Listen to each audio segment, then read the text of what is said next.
Hi guys, welcome to the channel. In today's video, I'm going to show you how you can activate Japan theme on Facebook Messenger. So before getting into this video, must subscribe to our YouTube channel and click on the bell icon.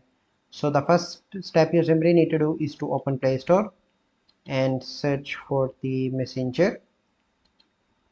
And you need to update your Messenger application. As you can see, my Messenger is up to date. Then you simply need to go back and open Messenger application, and then you need to select any conversation for which you want to change the theme and click on this icon in the top right. Here you need to click on theme and select Japan. Click on select. So now you can see that Japan theme is activated.